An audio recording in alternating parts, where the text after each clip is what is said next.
আমরা মুক্তিযুদ্ধ করেছি, আমরা মুক্তিযোদ্ধা। এই জন্য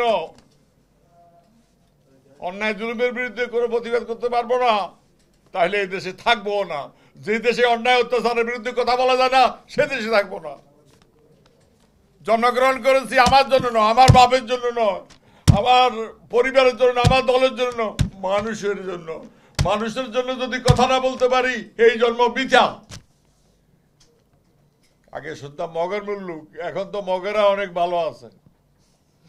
তারা নাম পরিবর্তন করেছে, মায়ানমার করেছে মগের পরিবর্তে। বন্ধুরা আমার, সাথীরা আমার, কষ্ট সহ্য হয় না, কথা বলতে পারি না, বিশেষ কারণে আমি আসি না। আপনাদের প্রতি অনুরোধ, মান সম্মান নিয়ে যদি বাঁচতে চান, পশুর আর মানুষের তফাৎটা কি, পার্থক্যটা কি? যে অন্যায়ের বিরুদ্ধে কথা বলতে পারে না, জুলুমের বিরুদ্ধে কথা বলতে পারে না, জালিমের বিরুদ্ধে কথা বলতে পারে না, তারা এই দেশে বাঁচার দরকারটা কি? বন্ধুরা আমার, সাথীরা আমার, আপনাদের অনুরোধ করি, দেশকে বাঁচান, মানুষকে বাঁচান, ইজ্জত নিয়ে বাঁচুন, সম্মান নিয়ে বাঁচুন, অধিকার নিয়ে, ক্ষমতা নিয়ে বাঁচুন। এই লড়াই মানুষের মুক্তির লড়াই, এটা লড়াই মানবতার লড়াই, এই লড়াই সাম্যের লড়াই, এই লড়াই মানবিক মর্যাদার লড়াই, হিউম্যান রাইটস। এই 10 এপ্রিল যদি এই ঘোষণা না দিতেন, সাম্য, মানবিক মর্যাদা, ন্যায় বিচার যদি না দিতেন, অনেকে সমর্থন করতো না। দার্শনিক ভিত্তিটা দেখতে চেয়েছে যে কি করতে চায় ওরা।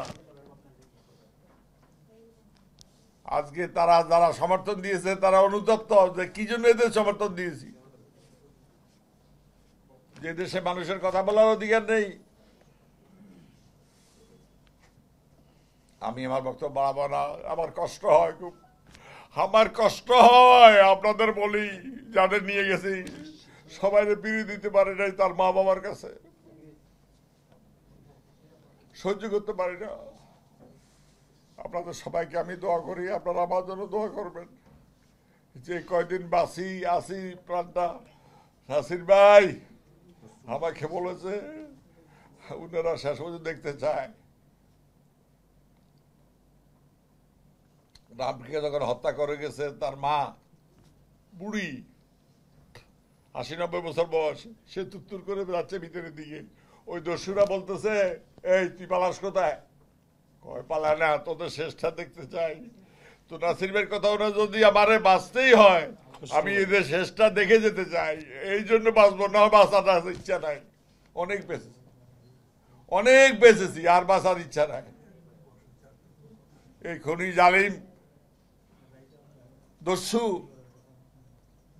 ঘুষখোর, দুর্নীতিবাজ, যারা অকথিত ভাবে ইন দ্য নেম অফ গণতন্ত্র, গণতন্ত্রকে হত্যা করে গণতন্ত্রের কথা বলতেছে।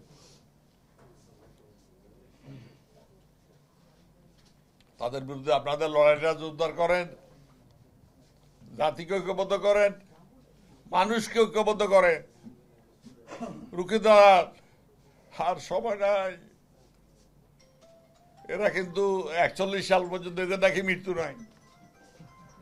2041 সাল পর্যন্ত নাকি এরা থাকবে ক্ষমতা, এদের নাকি মৃত্যু নাই, আল্লাহর গজব নাকি নাই, আল্লাহ নাকি পালাই গেছে এই দেশ থেকে, এদের ভয়ে আল্লাহ পালাই গেছে দেশ থেকে। আমি আর বক্তব্য বাড়াবো না।